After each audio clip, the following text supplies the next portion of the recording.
Cavalcade of America.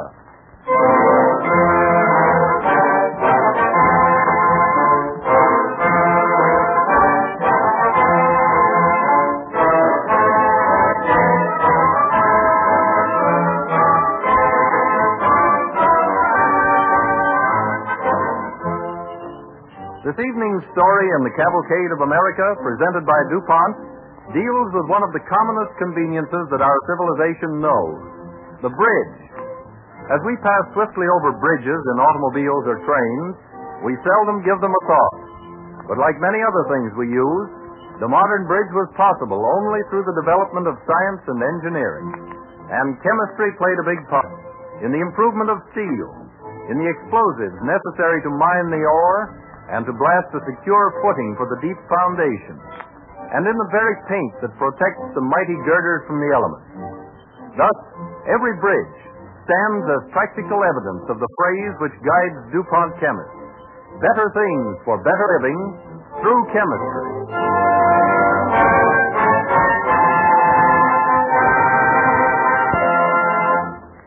The DuPont Cavalcade Orchestra sets the stage for these episodes on bridge building with Father of Waters from Purdy Gropey's Mississippi Suite, followed by a new arrangement of the classic spiritual Deep River.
300 years of settlement and pioneering, America looked upon her rivers as her finest highways.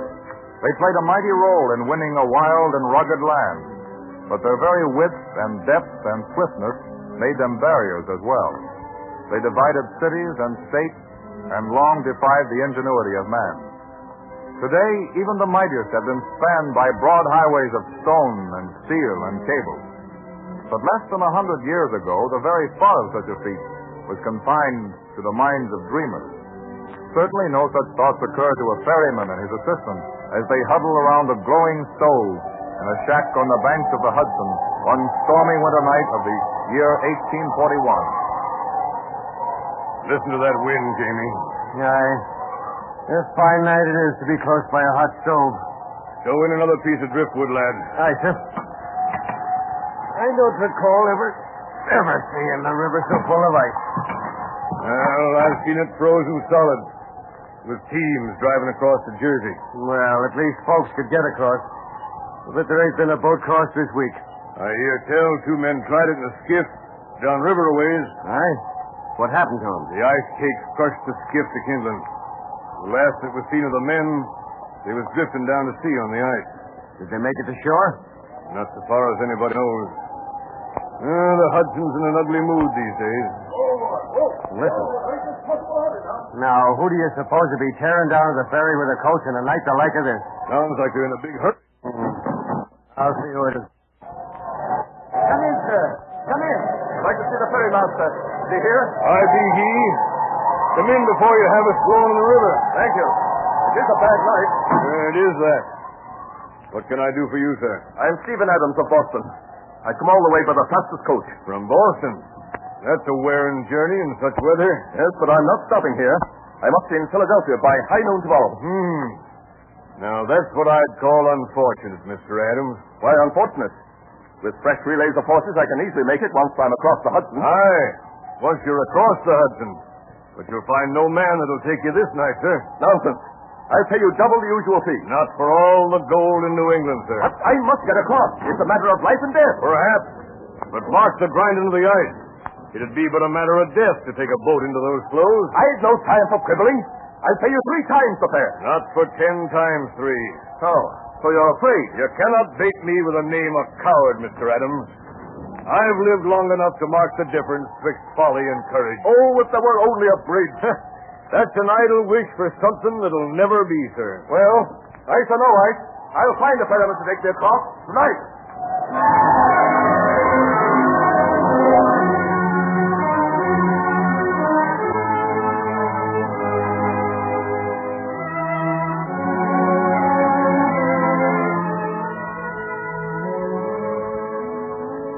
Needless to say, the traveler from Boston did not cross the Hudson that night.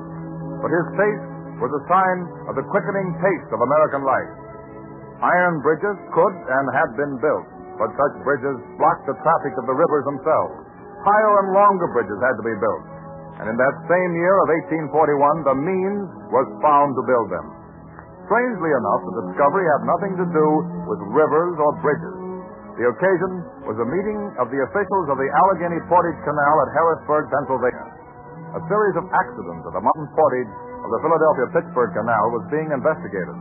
And while waiting to be called before the committee, a young engineer by the name of John A. Roebling talks with a friend in an anteroom. It certainly is good to see you, John. But what brings you to Harrisburg? I've been called down here to testify before the canal board. But surely they're not holding you responsible for the trouble they're having at the portage? No, nothing like that. The board is ready to hear your plan, Mr. Roebling. Oh, excuse me, Nathan. I'll see you a little later. Good luck, John. Thanks. I'll need it. Right in here, sir. Fine. John A. Roebling of the Pennsylvania State Engineering Department. Good afternoon, gentlemen. Good afternoon, sir. I understand you have some plan whereby the recent accidents at the canal portage can be avoided. We have had many suggestions, none of which have been of the slightest value. So I will appreciate it if you will make your remarks brief and to the point. Well, gentlemen, I'm an engineer, not an orator. I haven't come to make a speech. Very well, proceed. Your problem, gentlemen, is to put an end to the costly tie-ups at the Allegheny Portage. That's hardly news to us, young man. Every time a hauling rope breaks, a barge is wrecked and canal traffic is halted for days. Your plan, young man, your plan. The hauling ropes are not strong enough for such heavy-duty work. That is being remedied. We're about to order 5-inch Kentucky hemp hawsers to replace the 3-inch ones now in use. No rope hawser ever made will stand the wear and tear of that haul, gentlemen. That remains to be seen. Meanwhile, you lose thousands of dollars in freightage. Perhaps you have a better suggestion. I have, sir. In this carpet bag. Here it is. A wire cable. Wire? Preposterous. Why, it's unheard of. Young man, you're wasting our time. When 3-inch hemp breaks like a piece of string, what would happen to this stuff you call wire cable? Why, it's no thicker than my little finger. I'll warrant it wouldn't hold a half-grown calf. Gentlemen, I've tested this wire cable. It has 5 times the strength and durability of the finest hemp rope ever made, and I'll prove it to you.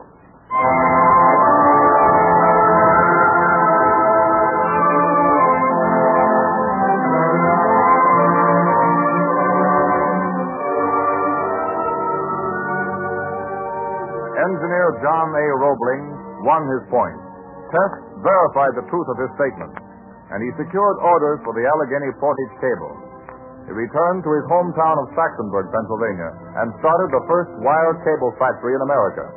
The new industry prospered and was later moved to Trenton, New Jersey. Roebling was a bridge engineer, and he applied his wire cables to the principle of suspension bridges, which had heretofore been limited to the use of chains. The growing railroads were clamoring for bridges across the nation's greatest rivers. Roebling built them across the Monongahela, Niagara Gorge, the Ohio at Cincinnati. Longer and longer he built his giant spans until at last he was commissioned to build the greatest structure of his long career, the Brooklyn Bridge. It is the spring of 1869. John A. Roebling, now a man of 63, is inspecting the site of the new bridge. His son and partner, Washington Augustus Roebling, stands with him on a ferry slip on the Brooklyn waterfront, viewing the mammoth project now underway. Well, Father, at last we're ready to break ground for the towers. Now, the work should have been started a year ago. Confound these meddling officials with their endless delays. It's worth waiting for. The longest suspension bridge in the world. How soon will they have the houses torn down for the approaches? They'll be out of the way by the time we're ready to sink the cable anchors. Well, they'd better be. Hey, we better get off these pilings, Father. The ferry for New York is coming into this slip. Oh, nonsense. Let it come. They seem to be doing quite a business. The ferry people don't like the idea of the bridge being built there. Well, I shouldn't wonder. The bridge will put them out of business.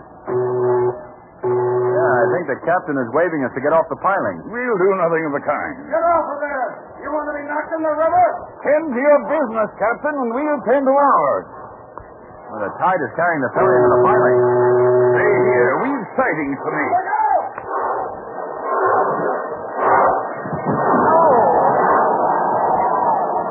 What? What's wrong, Father? My foot is... It's caught between the pilings. All right, here. I'll hold you up. Back your ferry away, Captain! What do you think I'm doing? Now, steady, Father. Steady. There. Yeah, the pilings are spreading. There, come on. Help me down to the pier. I'm afraid my foot is crushed. Here. Lean on me, Dad. Yeah. Now, easy. Easy. Just help me to steady myself along these pilings. Don't try to walk on it, Father. I'll hold you up. Now then. Only a few steps more. Come on. There now. There's a ladder leading down to the dock. Yeah. Here we are now. Yes, sir. Let me give you a hand with the old gent. Oh, gent, eh? There's our carriage over there. Help me get him to it, will you please? Don't get down, William. No, sir. Hold the horses as we get him in. Yes, sir. Yeah. We're nearly there now, Father. I'm all right. Careful, sir. Careful now. There you are. Thank you. Thank you. Now, just lean back on the cushions, Father. I'll see what I can do to ease the pain. Drive on, William. Wait. Wash. You're needed here to keep the work going. Nothing like a crushed foot is going to stop the building of this bridge. But, Father, you're badly hurt. Do as I say. Go back to the job. I'll have this foot fixed and be down myself tomorrow. Very well, sir. If you don't think you'll need me. No, I don't need you. The bridge needs you. Drive to a hospital, William. Yes, sir. Immediately, sir. Get up. Get up.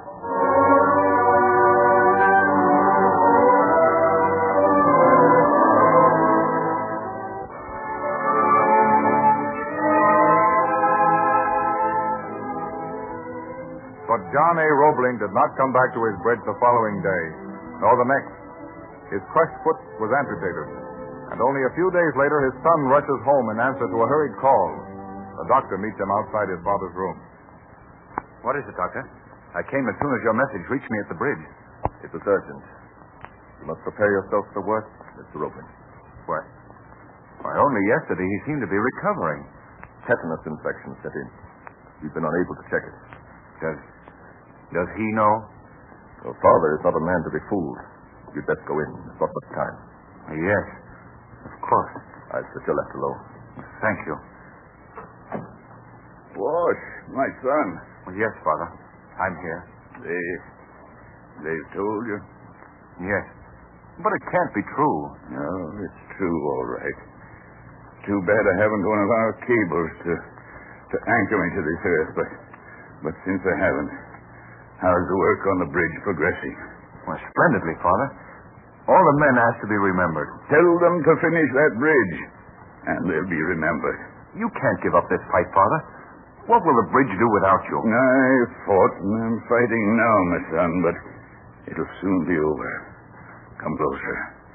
I want your solemn promise. Yes, Father. Anything. You will finish the bridge. You will let nothing stand in your way. I promise, sir. Brooklyn Bridge will be built. Good. Watch. We're engineers, you and I. Engineers are reputed to be a humorless lot, but with their brains crammed with facts and figures. I suppose we are, Father. We sometimes overlook the humor of things like this accident of mine. Take that ferry boat that smashed my foot. My bridge will destroy its business, but it seems to have had its revenge.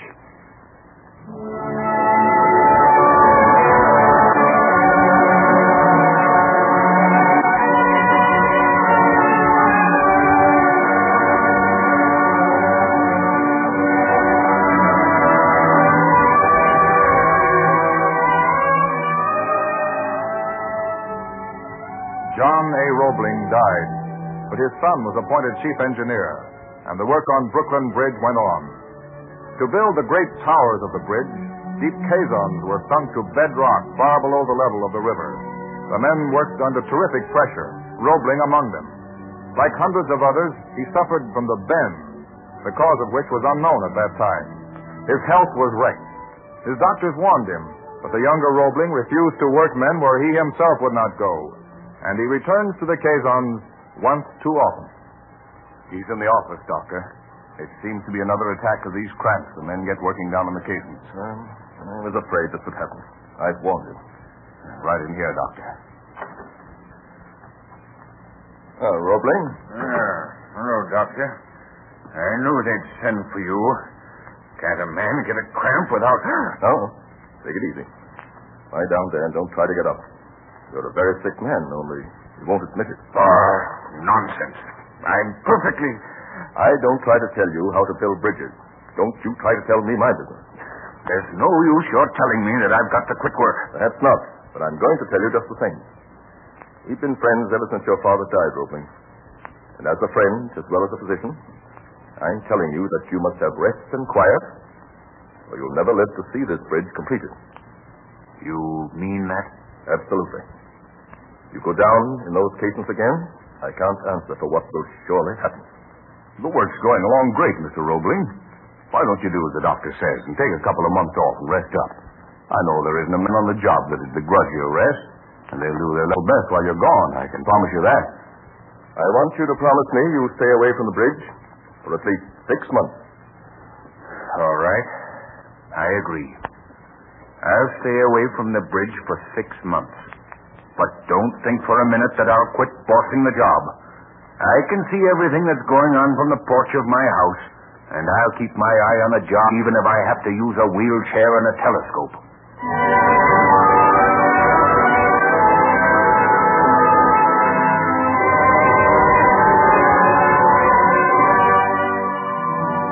Washington Roebling kept his promise. he supervised the completion of Brooklyn Bridge from a wheelchair and lived to see the completion of his work, which stands today as a proud monument to his courage and determination.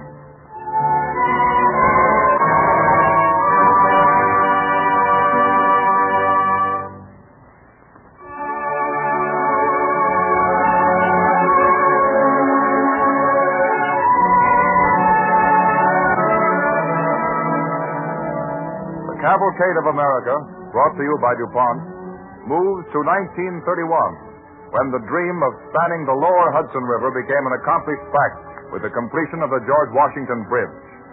It was proclaimed a new triumph of engineering skill, but to the millions who have used it, the bridge is viewed in simpler terms. Not long ago, reporters gathered at its busy toll gates on the occasion of the crossing of the millionth car. 93. Hey, Shorty, get set for a picture. I'll bet you 2 cents to a bald-headed mule the millionth car to pass over the bridge is driven by a woman. I'll give you 2 to 1 if it's a man. All right, fellas. Get ready with your questions. We can't hold up traffic too long. 97. Where's that? 98. 9. Hey, Shorty, you lose. There's that coupe coming up, and there's a man at the wheel. Get a shot as he drives up to the table. Just a minute, sir. Yours is the millionth car to cross the George Washington Bridge. Oh, that a fact? That's right. We'd like to get your reaction. Mind giving us your name? Not at all. Henry Selden. Address? Englewood, New Jersey. Do you use the George Washington Bridge often, Mr. Selden? Every day. I work in New York and drive in. Well, what does it mean to you to have this bridge across the Hudson? Oh, plenty. It means I can get home from work while there's still light enough to work in my vegetable garden.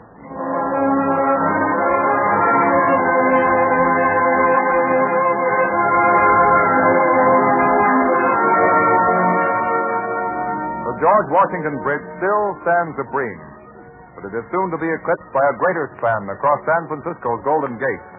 In the swift tempo of our modern life, the George Washington Bridge is history. The new Golden Gate Bridge is an unfinished chapter in the annals of bridge construction. It is the mecca of engineers the world over. Officially and unofficially, they come to study the methods of American engineers. Let us join a European bridge expert as he inspects one of the great towers. He is shown over the project by one of the engineers in charge, and the 2 men are accompanied by their wives and the young son of the American engineer. It is during the noon hour. The bridge workers are waiting the signal to resume the work that has been in progress for over 3 years. Hey, Thomas, what's the matter with your gang? We put the 2 girders to your 1 this morning. I always figured you couldn't count, now I know it. That's telling them, Steve. Wait till the whistle blows. We'll show them how girders ought to be run. That's right. Yeah, that's what you say. Here comes the boss. Ask him which is number 1 gang. Howdy, boss. Hi, boss. Hello, Steve. How'd it go this morning? Just fine, sir. If it wasn't for Sullivan and his slowpoke, we'd be even farther ahead of schedule. Would you listen to him? I'll leave it to you, boss. Ain't we number 1 gang? You're not going to get me into that argument again. But here we are. These men are members of the 2 finest rigging gangs in the world. Yeah, that's right, boss. Gentlemen, it is a great pleasure. I must congratulate you all on your work upon this magnificent bridge. Now, monsieur, if you'll come this way while the men are off the tower, I'll show you a little problem that gave us quite a headache. Oh, but certainly. Would it be possible for the ladies to accompany us? My wife, she's most interested.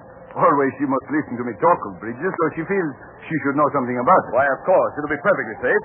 Ruth, Oh, yes, boss. will you and Madame Renault come this way? Oh, can I come too, boss? All right, Jimmy, come along. But mind you, no climbing up on the guardrails to watch the steamer. Oh, but now please be careful, Jimmy. The men they seem very happy, monsieur. Well, they're pretty proud to be working on the bridge.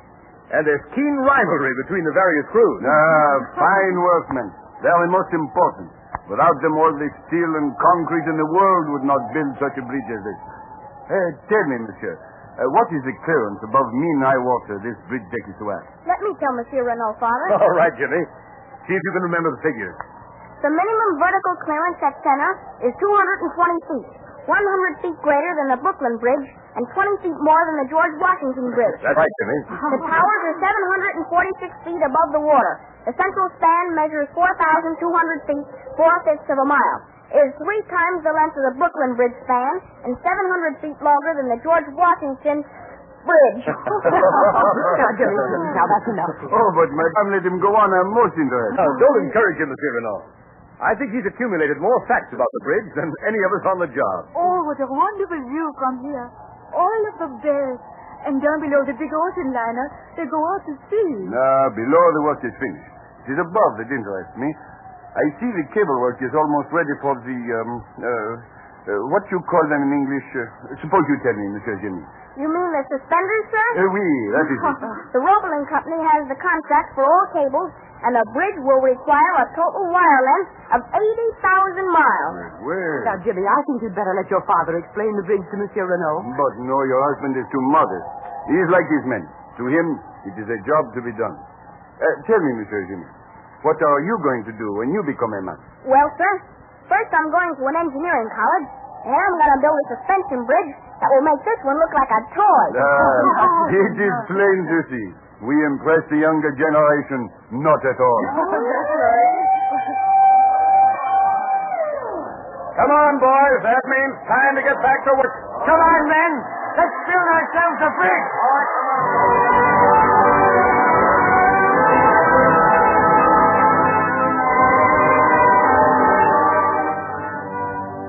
The bridges that man builds over rivers to speed his travel over natural obstacles may be compared with the achievements of chemical science that bridge the way to a fuller life for everything. Likewise, the history of chemistry shows that chemical processes used to make one product often bridge the way to other products. The production of commercial explosives used in blasting foundations for the bridges mentioned in tonight's stories call for large quantities of nitric acid, such as DuPont makes in a plant near Charleston, West Virginia. In this plant, with the aid of coal, hydrogen is taken from the water and nitrogen from the air. Then these two gases are combined under tremendous pressure, as high as 15,000 pounds to the square inch, to produce liquid ammonia. In this same plant, by changing the gas mixtures but using the same high pressures, other important products are obtained, and one of them is the chief ingredient of Zerone, Z-E-R-O-N-E, a DuPont antifreeze solution for automobile radiators. Many of us remember when the first signs of cold weather meant jacking up your car in the garage, draining the radiator, and leaving it there until spring. But think of this winter, one of the severest in years. We go merrily along, running our cars day after day in zero temperatures or below. Why? Because chemical research has developed radiator antifreeze solutions that make such comfort and convenience possible. I can tell you that meant a lot to motorists throughout the East who woke up this morning to find zero temperatures had arrived overnight. DuPont chemists created Zerone as an especially efficient, scientific, economical, and non-corrosive antifreeze, which, if used in proper quantities, will protect the radiator of your car against freezing down to any temperature. More than 3 million motorists are enjoying the services of their cars this winter because of the protection which Zerone affords. The development of this product has opened up a new market for American coal, thousands of tons of which are used in DuPont's high-pressure plant. The valuable products of this single enterprise in chemical research amply justify the DuPont phrase, better things for better living through chemistry.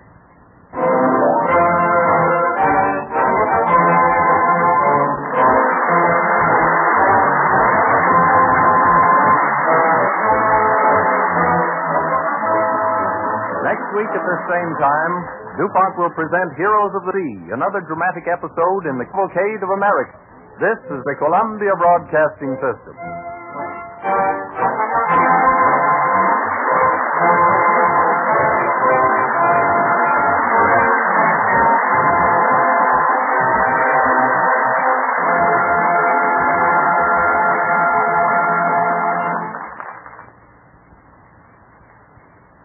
WABC, New York.